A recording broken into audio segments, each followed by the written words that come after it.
আসসালামু আলাইকুম রহমতুল্লাহ বরকাত। মোহতারাম দোস্ত আজিজও, কী অবস্থা? ওই যে একটা গজল আছে না, আমি লিখবো চিঠি দেব তোমায়। কয়দিন আগে চলতে চলতে ওই গজলটা গাইতেছিলাম, পরে একটা দুইটা কলি গাওয়ার পরে পরে বুঝলে গেছি গা, মানে আর মনে নাই।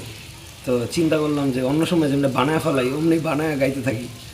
তো গাইতে গাইতে এক পর্যায়ে মানে একটু নাড়াচাড়া করার পরে কিছুক্ষণ সময় লাগছে, তারপরে একে একে দুইটা কলি রেডি হয়ে গেছে। তো চিন্তা করলাম যে ওই দুইটা কলি আমি গাইলে এটা সংরক্ষণে থাকবে, অন্তত আর কিছু হোক না। ঠিক আছে, তাহলে শুরু করি। আমি লিখব চিঠি দেব তোমায়,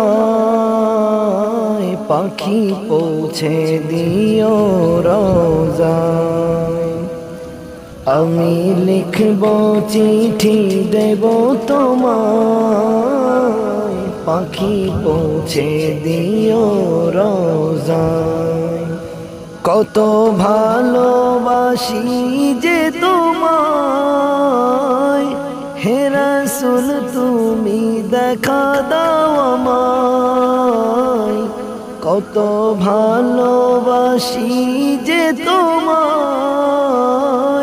হে রাসূল তুমি দেখা দাও আমায়। তোমার দিদার পাওয়ার আশায় এ আশিকের জীবন কেটে যায়। তোমার দিদার পাওয়ার আশায় এ আশিকের জীবন কেটে যায়। আমি লিখব চিঠি দেব তোমায়, পাখি পৌঁছে দিও রোজায়। যদি পাই গো তোমার দিদার, চাওয়ার কিছুই থাকবে না আমার। যদি পাই গো তোমার দিদার, চাওয়ার কিছুই থাকবে না আমার।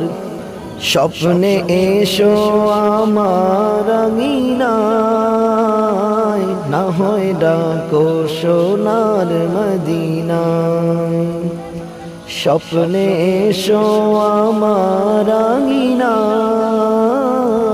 না হয় ডাকো সোনার মদিনায়। আমি লিখব চিঠি দেব তোমায়, পাখি পৌঁছে দিও রোজায়। আমি জানি মোটামুটি মিলছে, কিন্তু আমার গলা খারাপ হওয়ার কারণে হয়তো ভালো লাগতেছে না। ঠিক আছে, তো এটা সংরক্ষণে থাকুক, শুধুমাত্র এই সংরক্ষণের জন্য ভিডিওটা করা। আসসালামু আলাইকুম রহমতুল্লাহ বরকাত।